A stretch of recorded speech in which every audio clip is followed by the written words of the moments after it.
Hello students, good morning. You are welcome to Standard 10 Noblewood School Maths Classes.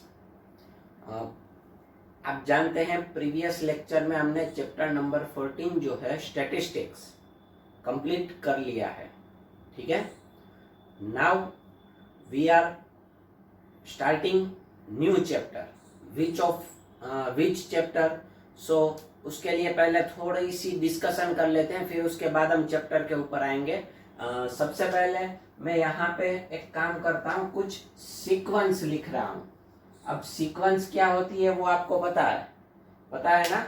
Sequence मतलब किसी numbers की जो एक सीरीज होती है उसे सीक्वेंस कहा जाता है. एक्चुअली इसकी डेफिनेशन सीक्वेंस की कुछ ऐसी है: when some numbers occur in a definite order following to some definite rule. अब यहाँ पे मैं कुछ स्टूडेंट्स की हाइट्स लिख रहा हूँ इन सेंटीमीटर, ठीक है. फॉर एग्जांपल आपके क्लास के स्टूडेंट्स हैं, उनकी हाइट्स में लिख रहा हूँ इन centimetre. 150 centimetre, 152 centimetre, 153 centimetre, 138 centimetre, 142 centimetre, 156 centimetre, 149 centimetre, ठीक है. ऐसा मैंने कुछ स्टूडेंट्स की हाइट्स लिखी है. इट इज सीक्वेंस है, ठीक है. फिर आगे अब मैं एक काम करता हूँ, आप लोगों के वेट्स लिखता हूँ. Weights in kilogram. 45 kilogram, 50 kilogram. अब इसमें यह मत डिसाइड करना कौन सा वेट किसका है. 50 kilogram, 52 kilogram, 53 kilogram, 48 kilogram, 60 kilogram, ठीक है. ऐसा मैंने 6 स्टूडेंट्स के लिखे हैं वेट्स. नाउ अब आगे जा रहे हैं हम लोग. हाइट्स एंड वेट्स के बाद कुछ नंबर्स लिख रहा हूं मैं, स्क्वायर नंबर्स. कौन से लिख रहा हूं? Square numbers. 1, 4, 9, 16, 25, 36 so on continuously, ठीक है. क्लियर है. फिर उसके बाद अब मैं क्या कर रहा हूं, आप लोगों के रोल नंबर्स लिख रहा हूं. Roll numbers of students. 1, 2, 3, 4, 5, 6, 7, 8 so on. जितने स्टूडेंट्स होंगे वहां तक होगा. फॉर एग्जांपल आपके क्लास में अगर 23 स्टूडेंट्स हैं तो लास्ट स्टूडेंट होगा 23. कोई भी हो सकता है, ठीक है. फिर उसके बाद रोल नंबर्स के बाद अब हम आगे जा रहे हैं. अब मैं ले रहा हूं कुछ ऐसे numbers. For example multiple of 3 ले लूं मैं. Multiples of 3. 3, 6, 9, 12, 15, 18 so on continue. ये इनफाइनाइट तक जाएगा. क्लियर. वैसे आप मल्टीपल्स ऑफ 5 भी ले सकते हो. अब मैं ऐसा लेता हूं कि कोई एक काम करने वाला एम्प्लॉय है, ठीक है, कहीं पे जॉब कर रहा है और उसकी सैलरी जो है वो स्टार्टिंग सैलरी जो है वो 10,000 है. कितनी है? 10,000 रुपीज. एंड उसमें ये कंडीशन हुई है कि हर साल जो है वो 500 रुपए बढ़ती जाएगी उसकी सैलरी. तो उसकी सैलरी क्या होगी? ₹10,500, ₹11,000, ₹11,500, ₹12,000 एंड सो ऑन. ऐसा कंटिन्यूअसली चलता रहेगा, ठीक है. तो ये मैंने यहाँ पे कुछ सीक्वेंस लिखी है. अब हम उस सीक्वेंस को ध्यान से देखते हैं. ध्यान से देखेंगे तो कुछ चीजें इसमें से निकल के आएंगी. ये देखिए 150, 152, 153, 138, 142, 156, 149. इसमें कुछ पैटर्न या डिफाइनाइट ऑर्डर फॉलो होता है ऐसा नहीं है, ठीक है. फिर आगे वेट्स. 45, 50, 52, इसमें भी ऐसा ही है। स्क्वायर नंबर्स, हालांकि इसमें कोई ऑर्डर फॉलो होता है 1, 4, 9, 16, 25, 36, ठीक है, ऑर्डर फॉलो होता है। कैसा ऑर्डर फॉलो होता है देखिए, वो मैं आपको समझाता हूँ। इन दोनों का बीच का डिफरेंस 3 है, इन दोनों का बीच का डिफरेंस 5 है, 9 - 4 मतलब 5, इन दोनों का बीच का डिफरेंस 7 है, इन दोनों के बीच का डिफरेंस 9 है। 3, 5, 7, 9, 11, 13, ऐसा डिफरेंस जो है वो ओड नंबर्स में है, इट इज द ऑर्डर, ठीक है, ये हुई। अब देखिए उसके बाद की जो सीक्वेंस है ना रोल नंबर्स वाली, 1, 2, 3, 4, 5, अब ये तो आपको पता है कंसेक्यूटिव नंबर है। अब कंसेक्यूटिव नंबर कैसे मिलेगा, तो किसी भी नंबर के बाद का नंबर अगर आपको चाहिए तो उसमें 1 ऐड करना पड़ेगा। कंसेक्यूटिव नंबर कैसे मिलता है याद रखना, ये दूसरे चैप्टर्स में भी काम आएगा। कंसेक्यूटिव मतलब 1, 2, 3, 4, 5 एक के बाद एक आते हैं, they are called consecutive. Normal आपकी समझ के लिए मैं ये बता रहा हूँ। अब कंसेक्यूटिव नंबर्स जो हैं 1, 2, 3, 4, 5, वो हर एक नंबर 4 के बाद का कंसेक्यूटिव नंबर कौन सा होगा, मैं आपको पूछूं तो आप कैसे फाइंड आउट करोगे? यस, 4 + 1 करेंगे देन क्या मिलेगा 5। अगर मैं पूछूं 23 का कंसेक्यूटिव नंबर तो आप बोलोगे 23 + 1 तो 24, लेकिन यहाँ पे हमने 23 तक ही लिया है। बट इनके बीच की पैटर्न जो है, हर एक टर्म जो है, every term will find out by adding 1 in previous term. Previous term में 1 ऐड करने से बाद वाला टर्म मिल जाता है, क्लियर। फिर आता है मल्टीपल्स ऑफ 3, 3, 6, 9, 12, 15, इसमें भी देखिए ऐसा ही है। आप बोलोगे सर ये कहाँ कंसेक्यूटिव है? अरे भाई कंसेक्यूटिव मतलब 1 ऐड होना नहीं है, ठीक है। ये देखिए 3 ऐड होता है, 3 ऐड होता है मतलब कांस्टेंट डिजिट ही ऐड होता है, कांस्टेंट डिजिट ही ऐड होता है। अब यहाँ पे देखिए, यहाँ पे भी सेम सिस्टम फॉलो होती है, 500 जो है वो ऐड होता है। तो देखिए ये जो लास्ट में हमने 3 सीक्वेंस स्टडी की ना, इन 3 सीक्वेंस में एक कॉमन चीज है एंड स्पेशल एक एबिलिटी है। क्या है वो मैं आपको बताता हूँ। देखिए इसमें आप कोई भी 2 टर्म के बीच का डिफरेंस ले लीजिए, 1 और 2 का कितना होगा 1, 2 और 3 का क्या होगा 1, 3 और 4 का क्या होगा 1, 4 और 5 का 1। मतलब कोई भी 2 कंसेक्यूटिव टर्म लोगे तो उसके बीच का डिफरेंस जो है वो 1 रहता है, हर बार 1 रहता है। ऐसा ऊपर एक में भी नहीं होता, इधर नहीं होता, ऊपर के जो 3 एग्जांपल्स लिए हैं मैंने उसमें नहीं होता, ठीक है, इन तीनों में होता है। सॉरी, पहले एक की बात की, सेम वे दूसरे में भी लेते हैं। इसमें इन दोनों का डिफरेंस क्या होगा 3, बड़े में से छोटा, सॉरी बाद वाले में से पहले वाला सब्ट्रैक्ट करना है, बड़ा छोटा इसमें कुछ नहीं करना है, ठीक है, बड़े छोटे में आप कंफ्यूज हो गए। फिर इधर देखेंगे कोई भी 2 टर्म के बीच का डिफरेंस जो है वो कितना है 500। तो इसका मतलब ये हुआ, ये 3 सीक्वेंस ऐसी हैं जिसमें कोई भी 2 कंसेक्यूटिव टर्म्स के बीच का डिफरेंस कांस्टेंट रहता है। कैसा रहता है? कांस्टेंट। तो अगर ऐसी कोई सीक्वेंस मिले जिसमें a sequence where difference between any 2 consecutive numbers, difference between any 2 consecutive number is constant, अगर वो कांस्टेंट होता है difference, then it is called arithmetic progression. क्या कहा जाता है?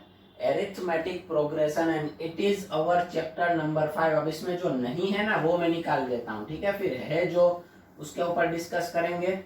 पहले तो मैं चैप्टर का टाइटल, इसीलिए मैंने डायरेक्ट टाइटल नहीं दिया, क्योंकि पहले मैं समझा के चैप्टर का टाइटल फिर क्या है उसके ऊपर आना चाहता हूँ। अब हम चैप्टर नंबर 5, क्या नाम है उसका बोलिए? Arithmetic progression. अब इसको शॉर्ट में एपी भी लिखते हैं। क्या लिखते हैं? AP, arithmetic progression. Arithmetic progression जो है, अब बोर्ड की एग्जामिनेशन में प्रीवियस जो ब्लूप्रिंट है उसके हिसाब से इसमें से टोटल 4 मार्क्स का पूछा जा रहा है।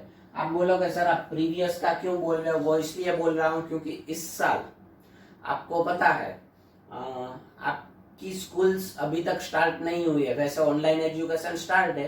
अब पहले कुछ ऐसा भी सुनने को मिला था कि आपका सिलेबस कट होगा या ऐसा होगा या वैसा होगा।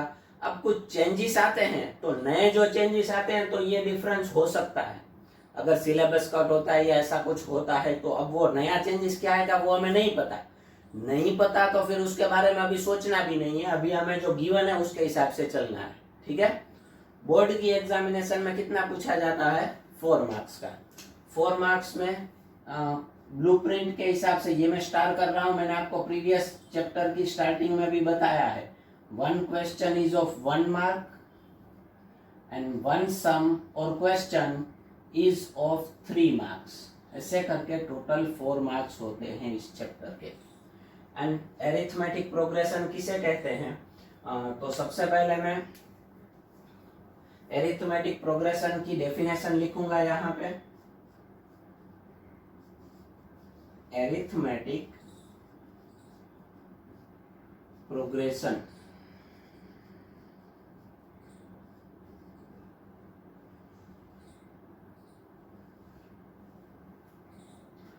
आपको पहले लिखनी है, मैं यहाँ पे लिख रहा हूँ क्योंकि यहाँ पे स्पेस कम है, वरना आपको प्रॉब्लम होगी। एरिथमेटिक प्रोग्रेशन किसे कहते हैं?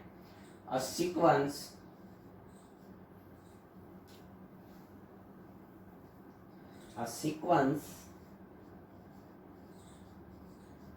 is called an arithmetic progression.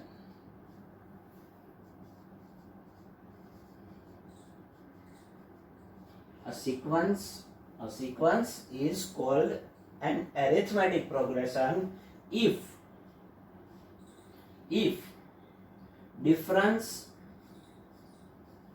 difference between two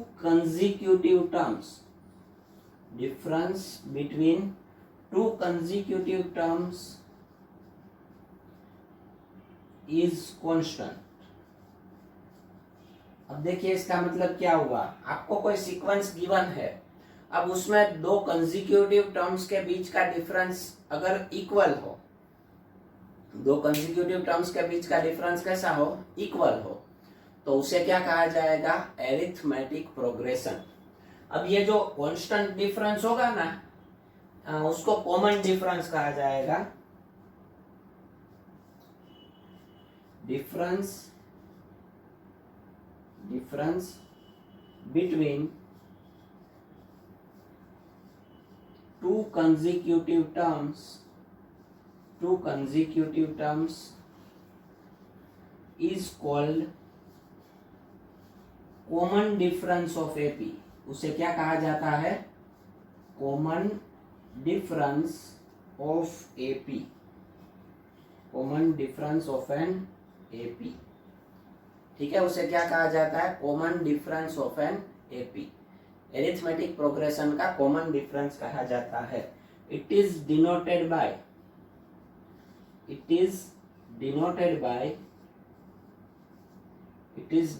bye D. Small D से उसे डिनोट किया जाता है। फिर आगे कुछ और डिनोशंस हैं। First term of arithmetic progression. अब मैं यहाँ पे एपी लिखूंगा। First term of an AP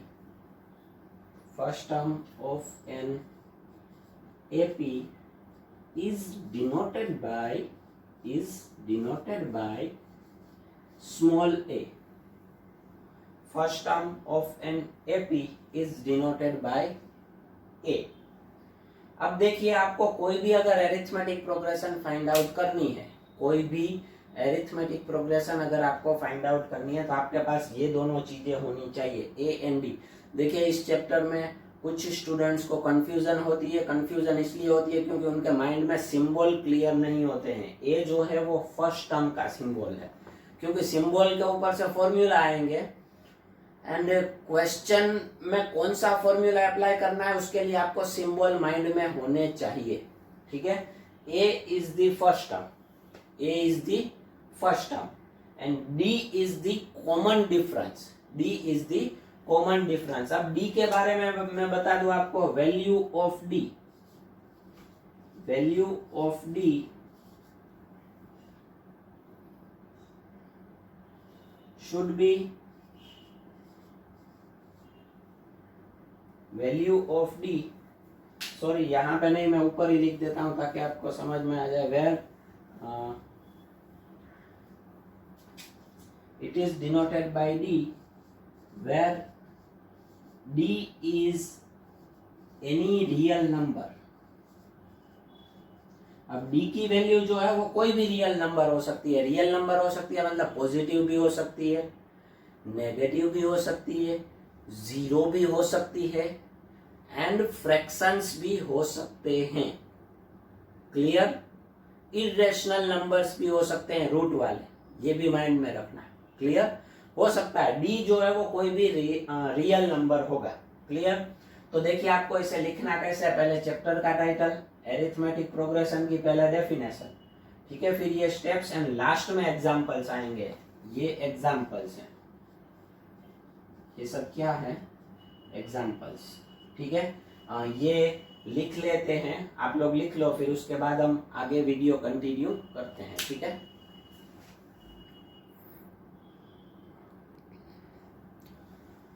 अब हम आगे कंटिन्यू करते हैं general form of an AP से. General form of an AP से कंटिन्यू करते हैं. एपी एरिथमेटिक प्रोग्रेशन के टर्म्स, कोई भी प्रोग्रेशन होती है ना उसमें टर्म्स होते हैं. पहले जो आता है वो फर्स्ट टर्म, दूसरा होता है वो सेकंड टर्म, तीसरा होता है थर्ड टर्म. तो यहाँ पे मैं लिख रहा हूँ general form of an AP. देखिए A1, A2, A3, A4 ऐसे कंटिन्यू है. ये हमारी एरिथमेटिक प्रोग्रेशन है. तो इसका जनरल फॉर्म, इन सब का फर्स्ट टर्म जो है वो A1, वो किससे डिनोट किया जाता है? A. फिर दूसरा टर्म कैसे मिलेगा हमें? A2. तो अगर आप A में कॉमन डिफरेंस ऐड करोगे, क्योंकि एरिथमेटिक प्रोग्रेशन में कोई भी टर्म जो है वो प्रीवियस टर्म में डिफरेंस ऐड करने से मिलता है. ये हमने जब एरिथमेटिक प्रोग्रेशन समझाई, एरिथमेटिक प्रोग्रेशन की डिस्कस की, तब बताया है. क्लियर है सबको? ठीक है, वापस आगे जा रहे हैं. फर्स्ट टर्म में डी ऐड करोगे तो A प्लस डी, ये दूसरा टर्म हुआ हमारा.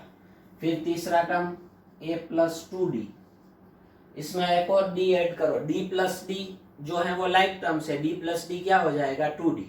फिर उसके बाद फोर्थ टर्म क्या होगा? A plus 3D and so on. अब यहाँ पे मैं आपको कुछ चीजें समझा रहा हूँ. ये मैंने इक्वल टू किया है ना, इसका मतलब है A1 first term is A, second term is A2 is equals to A plus D, third term is A3 is equals to A plus 2D, fourth term, ये 4 जो है वो नंबर है, टर्म का नंबर है, एंड A4 का मतलब होगा फोर्थ टर्म होगा. यहाँ पे जो लिखते हैं वो उसका नंबर होता है, एंड पूरा अगर है तो वो टर्म की बात हो रही है. ठीक है, फिर A plus 3D, A5 is equals to A plus 4D. अब इसमें ना एक कॉमन चीज है, आप ध्यान से देखो. देखिए सब में पहले ये तो आता है, फिर प्लस का प्लस. अब मैं अगर इसमें प्लस करके 0D लिख दूं तो आपको कोई प्रॉब्लम नहीं होगी. 0D का मतलब 0 ही होता है. कोई भी चीज में 0 ऐड करो तो उसकी वैल्यू में कोई डिफरेंस नहीं होता, because 0 is the additive identity for real numbers. ठीक है, अब देखिए A1 is equals to A plus 0D. Term का नंबर कौन सा है? 1. D के आगे का कोएफिशिएंट क्या है? 0. टर्म का नंबर कौन सा है? 2. D के आगे का कोएफिशिएंट क्या है? कुछ नहीं है तो 1. टर्म का नंबर कौन सा है? 3. D के आगे का कोएफिशिएंट 2. कुछ पैटर्न समझ में आ रही है? मतलब टर्म का नंबर जो भी है, D के आगे का कोएफिशिएंट उससे एक कम है. D के आगे का कोएफिशिएंट क्या है? उससे एक कम है. तो अब अगर मैं बोलूं आपको 15th term 15th term find out करना है, तो उसका फॉर्मूला क्या दोगे आप? Yes, A plus 14D. D का कोएफिशिएंट एक कम हो जाएगा, बाकी A प्लस पीछे D तो कंटिन्यू रहेगा. अब मैं आपको बोलूं 20th टर्म का स्टैंडर्ड फॉर्म क्या दोगे आप? A plus 19d, a plus 19d, ठीक है। अब मैं आपको बोलूं कि 22nd या तो 100th टर्म का बोलूं तो क्या वो होगा, बोलो, a प्लस 99b। क्लियर हो गया, समझ में आ गया? तो ये भी आपको लिख लेना है। फिर एक और चीज मैं यहाँ पे आपको बता देता हूँ, कोई भी देखिए एरिथमेटिक प्रोग्रेशन के जो भी सम्स होंगे ना, उसमें a एंड d की वैल्यू जो है वो बहुत इंपॉर्टेंट होगी।